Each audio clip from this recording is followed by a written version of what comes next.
Hi అండి, నమస్తే. Welcome back to my channel. ఇవాళ వీడియోలో టీ టైమ్ స్నాక్ శంకరపాలీలను ఎలా చేయాలో చూపిస్తాను. వీటిని శక్కరపార అని కూడా అంటాము. పైన క్రిస్పీగా, లోపల సాఫ్ట్గా, పొరలుగా టేస్ట్ అయితే చాలా బాగుంటాయి. తినే కొద్ది ఎన్ని తింటున్నామో కూడా తెలియకుండానే తినేస్తాము, అంత బాగుంటాయి. పిల్లలకి స్నాక్స్ బాక్స్లో అయినా, లేదంటే ఏదైనా ట్రిప్స్కి వెళ్ళినప్పుడు వీటిని స్నాక్స్గా తీసుకొని వెళ్ళవచ్చు. ఇంక లేట్ చేయకుండా ప్రాసెస్లోకి వెళ్ళిపోదాం. ముందుగా ఇలా ఒక మిక్సింగ్ బౌల్ తీసుకొని దీనిలోకి 2 కప్పులు మైదాను తీసుకోవాలి. దీని ప్లేస్లో మీరు గోధుమ పిండినైనా తీసుకోవచ్చు. అచ్చం స్వీట్ షాప్లో లాగా రావాలి అంటే ఇలా మైదా పిండిని తీసుకుంటేనే ఆ టేస్ట్, స్ట్రెచ్చర్ అనేది చక్కగా వస్తాయి. ఇందులోకి స్వీట్నెస్కి తగ్గట్లుగా 1/2 కప్పు పంచదారని ఇలా స్మూత్గా గ్రైండ్ చేసుకొని పౌడర్ షుగర్ను యాడ్ చేసుకోవాలి. అలాగే ఇవి కొంచెం క్రంచీగా ఉండటానికి 2 టేబుల్ స్పూన్స్ బొంబాయి రవ్వను వేసుకోవాలి. ఒక పించి సాల్ట్ను వేసుకోవాలి. ఏ స్వీట్లోకైనా కొంచెం సాల్ట్ను వేసుకోవడం వల్ల టేస్ట్ అనేది చాలా బాగుంటుంది. మంచి ఫ్లేవర్ కోసం 1/2 టీ స్పూను యాలకుల పొడిని వేసుకోవాలి.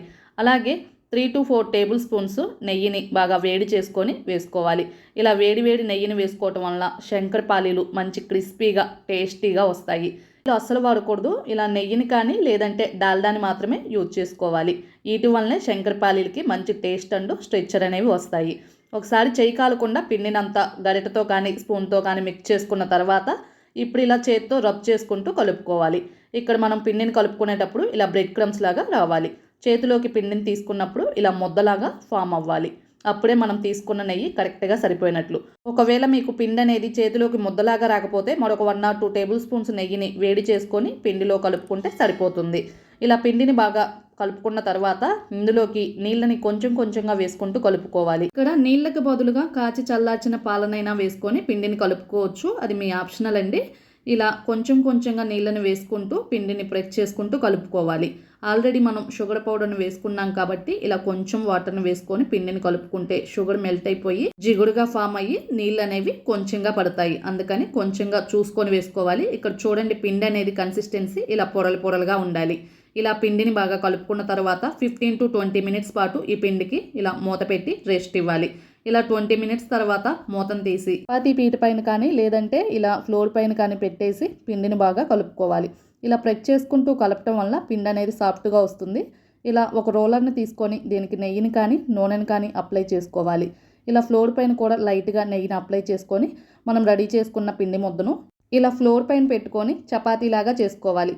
ఇలా చపాతీలా చేసుకున్న తర్వాత ఇలా 2-3 సార్లు ఫోల్డింగ్స్ మడత పెట్టుకుంటూ చేసుకొని మళ్ళీ డౌలా ప్రిపేర్ చేసుకొని ఈవెన్ చపాతీలాగా రోల్ చేసుకోవాలి. ఇలా చేయటం వలన శంకరపాలీలు పొరలుగా, క్రిస్పీగా, టేస్టీగా చాలా బాగుంటాయి. ఇక్కడ చపాతీ అనేది మరీ పల్చగా చేయకూడదు, అలానే మరీ మందంగా చేయకూడదు. ఇలా 1/2 ఇంచు మందం ఉండేలా చపాతీలాగా రోల్ చేసుకొని ఇలా సైడ్స్ని పిజ్జా కట్టర్తో కానీ లేదంటే ఒక నైఫ్తో కానీ కట్ చేసుకొని తీసుకోవాలి. ఎడ్జెస్ని కట్ చేసుకున్న తర్వాత ఇప్పుడు పిజ్జా కట్టర్తో ఇలా లైన్స్ లాగా కట్ చేసుకోవాలి. ఇలా నిలువుగా, అడ్డంగా లైన్స్ లాగా కట్ చేసుకుంటే మనకు స్క్వేర్ షేప్లో ఉండే శంకరపాలీలు అయితే రెడీ అయిపోతాయి.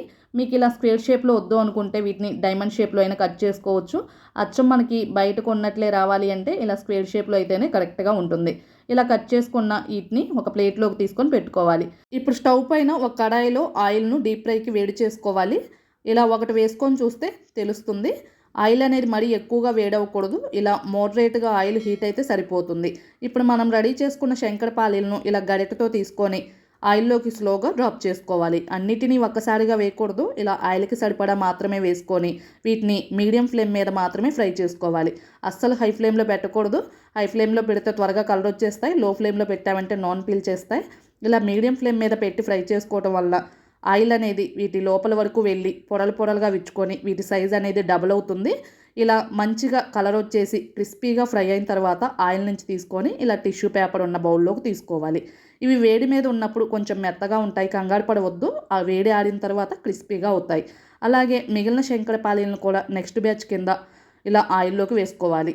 ఇలా ఆయిల్లోకి వేసుకునే ముందు ఆయిల్ హీట్ అయి ఉంటుంది కాబట్టి స్టవ్ ఆపేసిన తర్వాత మాత్రమే వీటిని ఆయిల్లోకి వేసుకొని మళ్ళీ స్టవ్ ఆన్ చేసుకొని మీడియం ఫ్లేమ్ మీద వీటిని ఫ్రై చేసుకొని ఇలా మంచి కలర్ వచ్చి క్రిస్పీగా ఫ్రై అయిన తర్వాత మాత్రమే వీటిని ఆయిల్ నుంచి తీసుకొని ఒక ప్లేట్లోకి తీసుకోవాలి. ఇక్కడ చూడండి, శంకరపాలీలు మీకు ప్లేట్లో వేసుకునే సౌండ్ని బట్టి మీకు అర్థమయ్యి ఉంటుంది ఇవి ఎంత క్రిస్పీగా వచ్చాయో.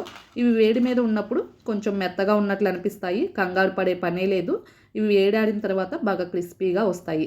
ఇక్కడ ఒకటి తుంచి చూపిస్తున్నాను చూడండి, పైన క్రిస్పీగా లోపల సాఫ్ట్గా పొరలు పొరలుగా అస్సలు నూనె పీల్చకుండా టేస్ట్ అయితే చాలా బాగా వచ్చాయి. వీటిని ఇలా చేసుకొని ఒక 8 కంటైనర్లో పెట్టుకొని 15 to 20 డేస్ పాటు వీటిని స్టోర్ చేసుకోవచ్చు. పిల్లలకి ఈవినింగ్ టైం స్నాక్స్గా కానీ లేదంటే స్నాక్స్ బాక్స్లో అయినా ఏదైనా ట్రిప్స్కి ప్లాన్ చేసుకున్నప్పుడు స్నాక్స్గా అయినా తీసుకెళ్ళవచ్చు. టీ టైం స్నాక్స్గా ఎంజాయ్ చేస్తూ తినేయవచ్చు. ఇలా చేస్తే అలా అయిపోతాయి. అచ్చం స్వీట్ షాప్లో ఎలాగైతే ఉంటాయో అదే టేస్ట్తో ఇలా ఇంట్లోనే ఈజీగా వీటిని ప్రిపేర్ చేసుకోవచ్చు. ఇంక లేట్ చేయకుండా మీరు కూడా ఈ చక్కెరపారాని ఒకసారి ట్రై చేసి టేస్ట్ ఎలా వచ్చిందో కామెంట్ బాక్స్లో మీ ఫీడ్బ్యాక్ని తెలియచేయండి. మీకు ఈ వీడియో నచ్చితే లైక్ చేయండి, మీ ఫ్రెండ్స్కి రిలేటివ్స్కి షేర్ చేయండి. కొత్తగా మన ఛానల్ చూసే వాళ్ళు ఎవరైనా ఉంటే సబ్స్క్రైబ్ చేసుకోండి. Thank you for watching.